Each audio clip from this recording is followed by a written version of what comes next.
kicks off anyway with Brilliant Disguise. It's got a lovely beat.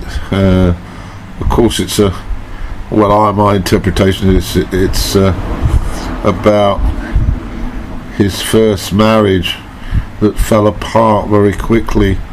The girl was carrying out a brilliant disguise, but I may be way off beat on that.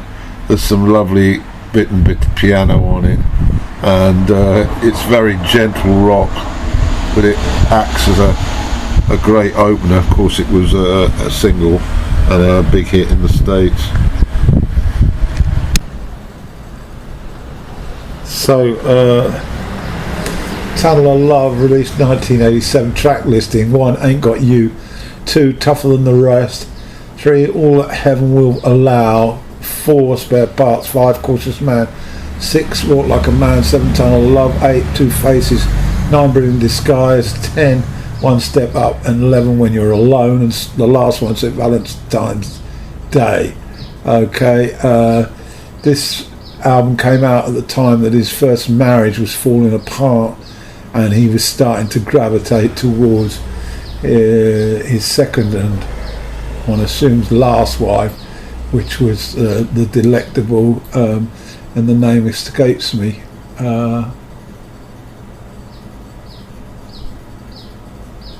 Patti Schiafi, who turns up on this album on 3 tracks, backing vocals, and has since became a fully integrated member of the band.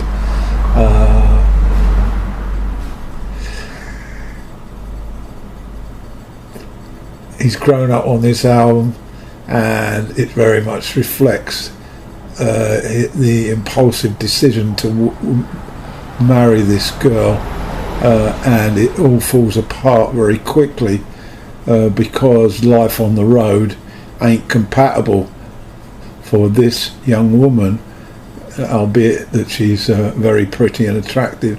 I remember it quite well, really, and I'm trying to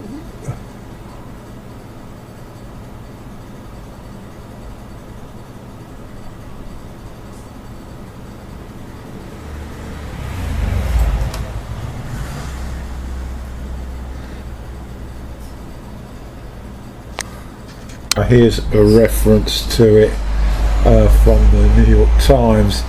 The Crumbling Marriage to Julianne Phillips is centre on this album. Love Gone Wrong, mid-tempo ballads or pop rock hymns, heart-wrenching songs,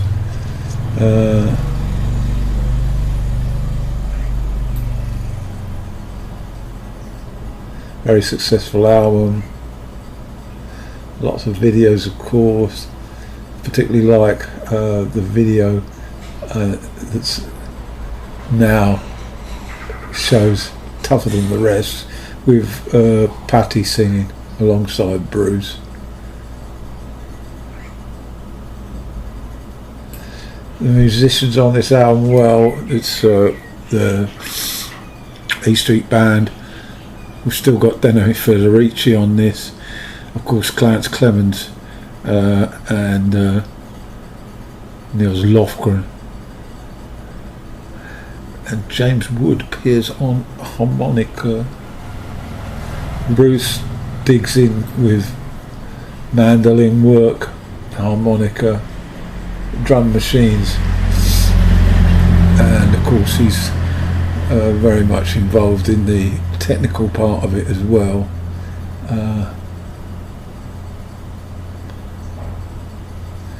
So let's see what that. Time for Bruce Springsteen. It's time for A Tunnel of Love, released in 1987. This album is very much integrated into what was happening in Bruce's personal life. He reunited the E Street Band, first since born in the USA, and they're all there, and just checking it to see if I'm Also significantly, we saw the first contributions to the E Street Band from one Patti Sciarfi, who later became his wife. But this album is really about the disintegration of his first marriage to a woman called Phillips, who's referred to in a New York Times piece. Yeah, her name was Juliana Phillips, much younger than Bruce, and it really fell apart, mainly to do with the fact that she wasn't built for a rock and roll guy who loved being on the road with his band, and a lot of the tunes reflect on that turmoil. Anyway, we're going to get into the tracks now, and the opener is called Ain't Got You, which is mainly a sort of a solo vocal request with a little bit of percussion, stick rambling by Weinberg, and acoustic guitar with Bruce obviously on vocals, and he jabs in a little bit of harmonica. It's very bluesy, and it's a good one to kick off. Second track is Tougher Than the Rest. It's one of the strongest cuts on the album. It's got all remnants of what comes to epitomise a great Bruce Springsteen song. The lyrics reflect perhaps his persona with regard to how he would like to be seen by the female gender, in as much that he's reliable, he's strong, and he'll be by your side. And musically, a solid, slow, sort of bluesy rhythm. It's got a beautiful 60s style guitar break, and alongside Bruce's impeccable vocals, there's a defining harmonica touch near the end. Of course, the video that you can find on YouTube is taken from a concert, and he duets this song with Patti Sciarfi, which works perfectly. With regard to the band, I failed to point out that actually there is one guy missing on this album from the E Street Band, and he is Little Stevie Van Zandt. Maybe that guitar solo I would have attributed to him, but it's definitely Bruce's, I'm pretty sure. The lyrics to Tougher Than the Rest, it describes a Saturday night. You get dressed up in blue. This is a snippet of the lyrics. I've been watching you a while, maybe you've been watching me too. So somebody ran out, left somebody's heart in a mess. Well, if you're looking for love, honey, I'm tougher than the rest. Very much about boy meets girl, and how it's difficult to choose the right one, and sometimes it ends up upside down, a reflection really of his first marriage that was falling apart. And then of course the arrival of Patti, which has been by all accounts a completely different set of scenarios, where they've been married now for God knows how many years.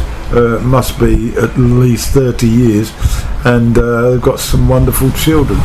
Anyway, the rest of the lyric: some girls, they want a handsome Dan or some good looking Joe on their arm. Some girls like a sweet talking Romeo. Well, round here, baby, I learned you get what you can get. So if you're rough enough for love, honey, I'm tougher than the rest. It's a great lyric. The road is dark and it's the thin line, but I want you to know I'll walk it for you any time. Maybe you other boyfriends couldn't pass the test. Well, if you're rough and ready for love, honey, I'm tougher than the rest. Well, it ain't no secret I've been around a time or two. Well, I don't know, baby, maybe you've been around too. Well, there's another dance, all you got to do is say yes. And if you're rough and ready for love, honey, I'm tougher than the rest. If you're rough enough for love, baby, I'm tougher than the rest. It sums it all up really in Springsteen world, working class world, and it's an absolute great track. Track 3, All That Heaven Will Allow, has a sort of a country sort of feel to it. I like the guitar. It's once again, it's another little tale about what I've got to offer and what I'm looking for with regard to a partner. And it's so easy on the ear. Much better album than people actually gave credit to when it came out. It was a little bit hacked for being a little bit too corny, but I think it stands up very well. And anyway, track 3, All That Heaven Will Allow. Spare Parts is next. An interesting lyric really I read about. Spare Parts, I think, is a reference to children that come about when a relationship gets going, and how if the relationship turns sour, but these newborns can be the subject of 2 responses from the mother. We hear about a tale of one who basically drowns her infant because she can't cope with the fact that her life's in a mess, and then contrastly we've got the other who cherishes the little one and sees it as a value out of a relationship that turns sour, puts everything into giving the child the best she can, even though she might be poor. On the musical side, it's almost not a snarling but a power blues vocal by Bruce, with some fairly heavy guitar playing really, and there's also equally a sort of very busy harmonica solo that snarls in and out, right, played by James Wood. I guess that Bruce is on guitar though, because I can't see a reference for Lofgren on here. It's pretty good. Cautious Man, it's a very slow sort of folk sort of song really, with some orchestral laid back a little bit in the mix on acoustic guitar. It's a lovely little story about a man who eventually meets a girl and marries her, but he's always got the possibility that things might go wrong. He's never entirely sort of positive about the future. He's reserved, but he's committed. He's committed to trying to create a good life for him and his wife, and he shares a sort of belief with regard to God's justice, and it's one of Bruce's many little stories that work. Walk Like a Man's next.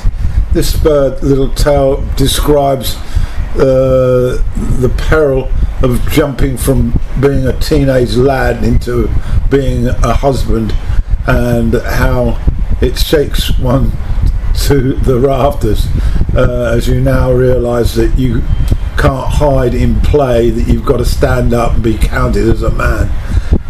It's an okay song, not that memorable instrumentally, but I did note that, having reread the credits on Wikipedia, it's quite clear that this Springsteen basically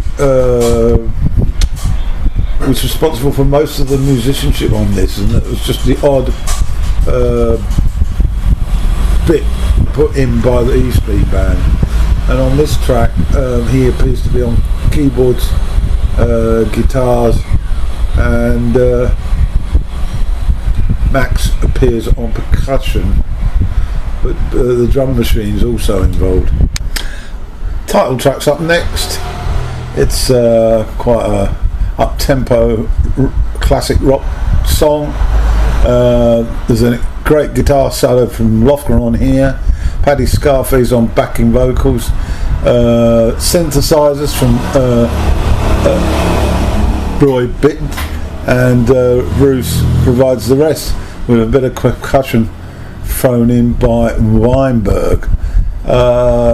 It's once again looks at the really complex world of falling in love and staying in love, the things that turn you on and the things that come between you, but it really once again reflects where Bruce was at. Two Faces, well, once again brings to the fore this idea that when you're in a partnership, one day it can be all lovey-dovey and the next day it can be all heartbreak, and how to resolve that situation. Musically, it's fairly middle of the road, this one. There's some nice keyboard work at the end, but nothing much to write home on. A weak track, I would suggest. Track 9's brilliant. The Skies, of course, it was a very solid hit. It's one of the better songs on here, it's for sure. There's some great organ from Federici on here, and vocals from Bruce, a bit of a standout. What's it about? Well, it's about how you put your best face forward when you meet, and when you start sharing time 24/7, so to speak, you are a completely different person, and that one assumes is how Bruce viewed Phillips, his first wife, although we can only interpret that really. The bit of the lyric, I hold you in my arms as the band plays, what are those words whispered, baby, just as you turn away? I saw you last night out on the edge of town. I want to read your mind to know just what I've got in this new thing I've found. So tell me what I see when I look in your eyes.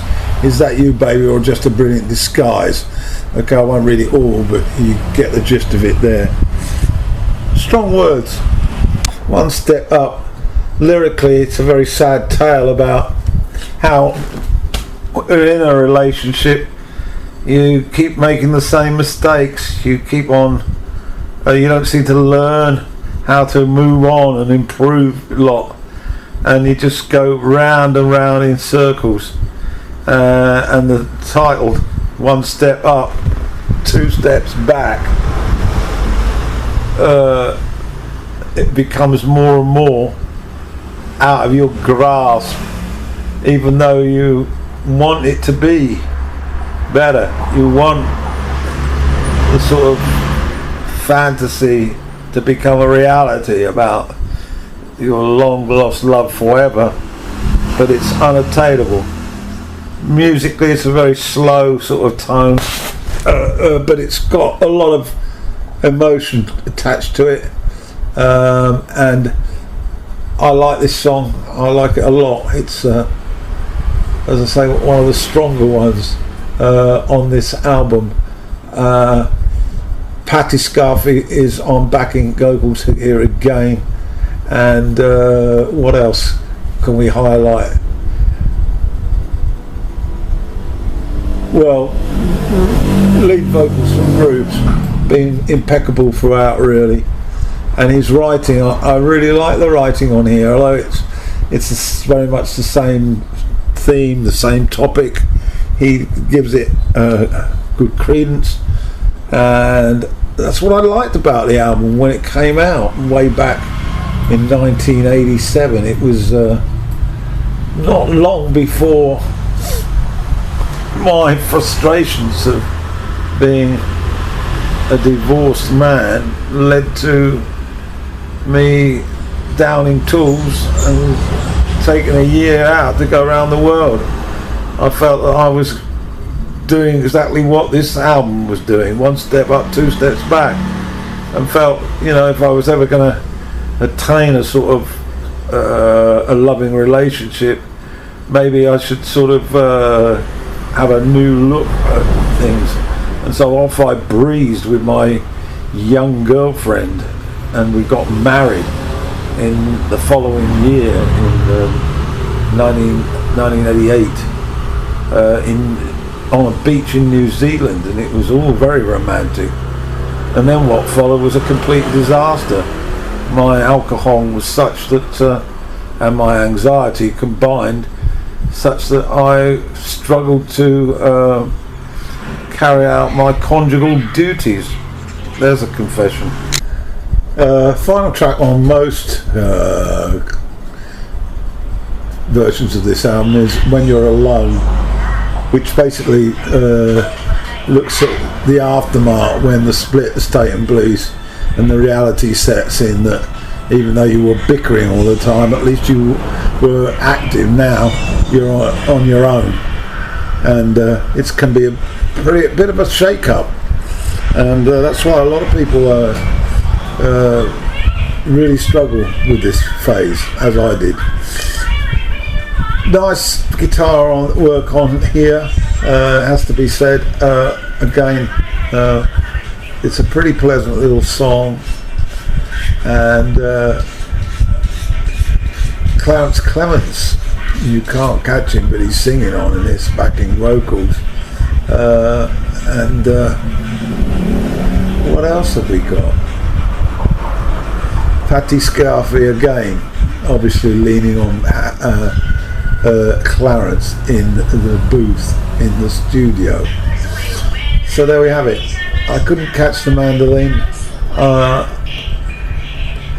and I note that Bruce played most of the bass guitar, with Gary Talent only appearing on one track. So this is very much a one-man show, this one, and a pretty successful album.